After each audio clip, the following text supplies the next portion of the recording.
On December 20th, 2025, the Western horror Blood West was made available for free on the Epic Games Store as part of their annual holiday giveaway. For 24 hours, millions of users could claim a $25 game for exactly $0. This should have cannibalized sales on every other platform. Instead, the exact opposite happened. New Blood CEO Dave Oshry took to social media to reveal an interesting fact.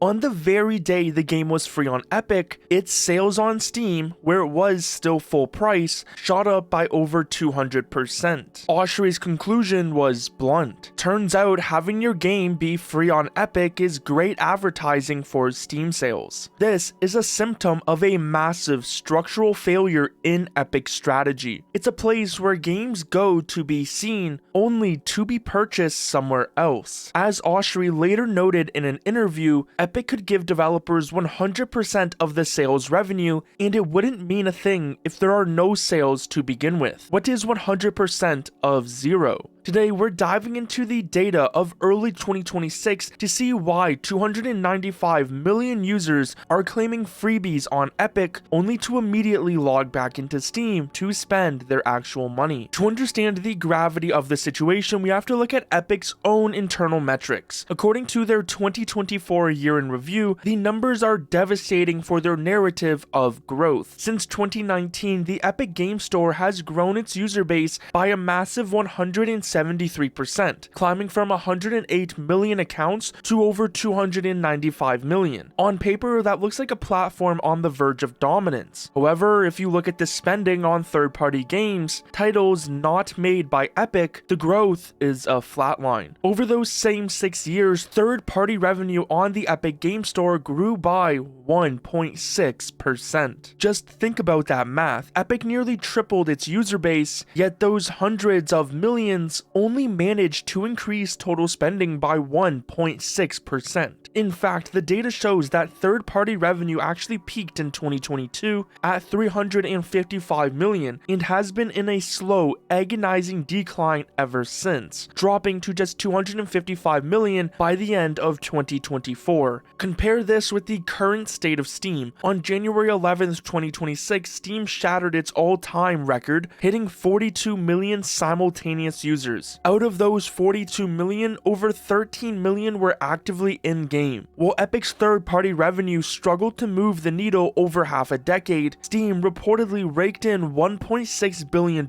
in revenue in December 2025 alone. When people started talking about those figures, Epic CEO Tim Sweeney responded with a cryptic yet cynical tweet, "Gee, I wonder." But the why is really no mystery. It's the result of a platform that focuses on buying developers versus a platform that focuses on serving players. One of the most revealing fronts with Steam versus Epic is the battle over Linux and the Steam Deck. For years, Tim Sweeney has framed Epic as the champion of open platforms, frequently attacking Apple and Google for their walled gardens. Yet when it comes to the most open platform in PC gaming, Linux, Epic's actions tell a story of deliberate hostility. Epic Games owns Easy Anti-Cheat. In 2021 though, Valve worked with Epic to make sure Easy Anti-Cheat could run on Linux via Proton, making it a simple click toggle for developers to support the Steam Deck. This is very important to understand because you commonly see complaints like anti-cheats don't work on Linux, but in fact Steam will work with various anti-cheats to make sure they run. Since then, games like The Finals, Arc Raiders, and War Thunder have enabled this support with zero issues. But Epic's own crown jewel, Fortnite, remains blocked. Tim Sweeney has famously compared using Linux to moving to Canada to avoid US politics, claiming the platform is too niche or too easily compromised for a game of Fortnite's scale. However, the community saw through this in late 2025 when Mark Rain, Epic's vice president, accidentally revealed the internal tension. Rain retweeted several posts from Linux enthusiasts in the Fortnite community highlighting how easy it would be to bring Fortnite Fortnite to the Steam Deck and other Linux distros. Within hours, those retweets were retracted and deleted, and it became clear that the decision to keep Fortnite off of Linux is just a political one. Enabling Fortnite on Linux would be a massive win for Valve's SteamOS, and Epic would rather deny its own users a way to play than contribute to the success of a competitor. But this subtle hostility towards Steam isn't just limited to back-end software or operating systems. Before Epic Games acquired Psyonix and Mediatonic, both Rocket League and Fall Guys were celebrated with collaborations to Valve's legacy. In the early days of Rocket League, we had the Portal DLC, completely free items like the Aperture Science Gel Trails and the Cake Topper. In Fall Guys, some of the most iconic OG skins were the Half-Life Alyx, Gordon Freeman, and Team Fortress 2 Scout skins. These were symbols of a healthy collaborative relationship between the developers and Valve. But the moment Epic signed the check, that era ended. Once Rocket League was pulled from the Steam store and moved to Epic, the Valve collaborations vanished. You will likely never see the Portal cosmetics return to the game. The same happened with Fall Guys. While players who owned the skins on Steam could still wear them, they were scrubbed for new players. The reality is clear. Epic is not interested in promoting Valve's IPs. This is why you can bet everything that we will never see a Valve collaboration in Fortnite, despite Fortnite being the multiverse of gaming, housing everything from Marvel and Star Wars to Dragon Ball and Halo. The one door that remains permanently locked is the door to Valve. We have Master Chief from Xbox and Kratos from PlayStation, yet Gordon Freeman, Chell, and the Heavy are not to be seen. Epic views Valve as its only true rival. By including Valve characters in Fortnite, Epic would be acknowledging the prestige of the Steam ecosystem. It's a level of petty that actively hurts their own players. As we saw with the Linux situation, Epic is willing to sacrifice reach and community goodwill if it means they don't have to give an inch to Valve. Back to the first topic, why did those Blood West players see the game for free on Epic and choose to buy it on Steam anyways? And that's because free has a hidden cost, which is inconvenience. When you buy a game on Steam in 2026, you are buying a suite of integrated services that Epic has spent 6 years failing to replicate. Think about the most basic social feature in gaming, text chat. Steam had integrated persistent friend-to-friend chat since 2003. Epic, on the other hand, only finally brought a unified persistent text chat experience to the PC launcher in January 2026. Before that, it was a mess, available in Fortnite, then scrubbed from the launcher, then put into the vault to be reworked. It took them over half a decade to figure out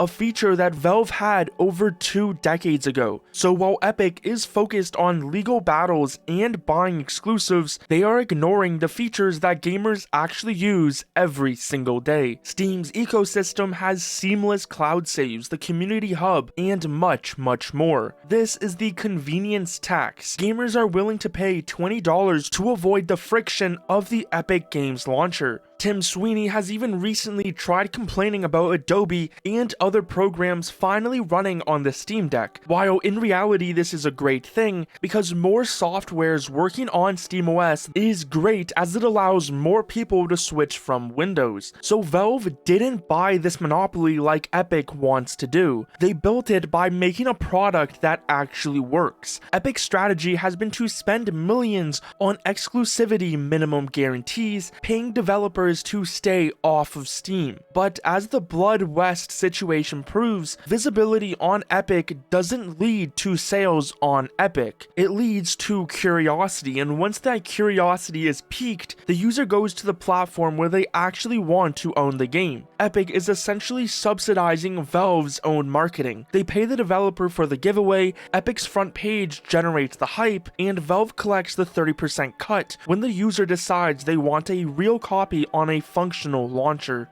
Now let's return to that $1.6 billion December number for Steam. To put that into perspective, Epic's entire annual revenue from the store, including their own games like Fortnite, usually hovers around the $1 billion mark. Steam made significantly more in 1 month than Epic's storefront makes in a year. When Tim Sweeney says, "Gee, I wonder why," he is likely referring to the quote-unquote monopoly power of Steam. But a monopoly is usually defined by a lack of choice. PC gamers have more choices than ever. They have GOG for DRM-free games, they have Xbox Game Pass, and they have the Epic Games Store. If users were truly being forced to use Steam, the 300 million people who already have an Epic account would be using it. They are choosing Steam because Valve reinvests its 30% cut into features that benefit the user. Things like Proton, which allow thousands of Windows games to run on Linux, or Steam Input, which makes almost any controller work with any game, or FEX, which is opening the door for ARM hardware.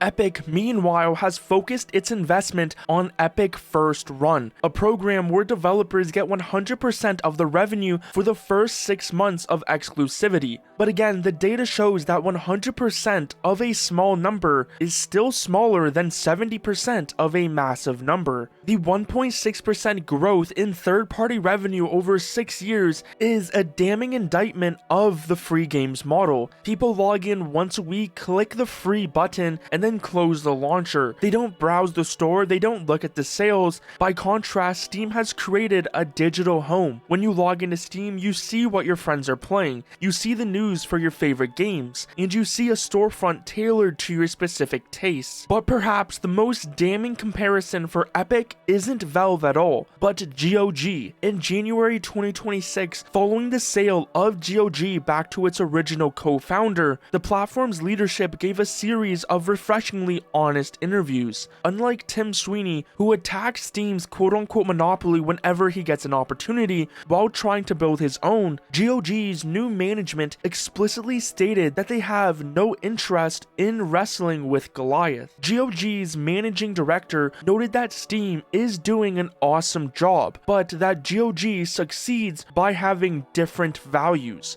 GOG isn't out here trying to out-Steam Steam. They aren't spending billions to lock games away from Valve users. Instead, they are focusing on what they are good at: preservation and DRM-free gaming. GOG admitted that Steam is winning with its ease of use, and rather than crying about it, GOG is simply trying to improve their own infrastructure to match that standard while keeping their unique identity. This is the fundamental difference. GOG understands that you don't beat a superior service by trying to blow it up. Epic, meanwhile, is trying to fight a war on all fronts, suing Apple, blocking Linux, and buying exclusives, while failing at the one thing that matters: making a launcher people actually want to use. GOG's success is proof that you can coexist with Steam if you respect the player. Epic's stagnation is proof that you will fail if you don't. The strategy of buying market share through giveaways and exclusives has hit a ceiling. You can buy users, but you cannot buy loyalty, and you certainly cannot buy a community. The Blood West sales spike is the ultimate proof of concept. Epic Games has become the world's most expensive advertising agency for Valve. If Epic wants to change the 1.6% growth narrative, they need to realize that being pro-developer means nothing if you aren't pro-player first. Until then, Steam will keep breaking records. It will keep hitting 42 million, then 45 million, then 50 million concurrent users, and Tim Sweeney will likely keep tweeting, "Gee, I wonder why," while his own vice president retweets the solution and is forced to delete them. PC gaming is healthier than it has ever been, but that health is concentrated in a single ecosystem, not because of a lack of competition, but because the competition is currently paying to advertise for the winner. If you enjoyed this video, hit the like button and don't forget to subscribe.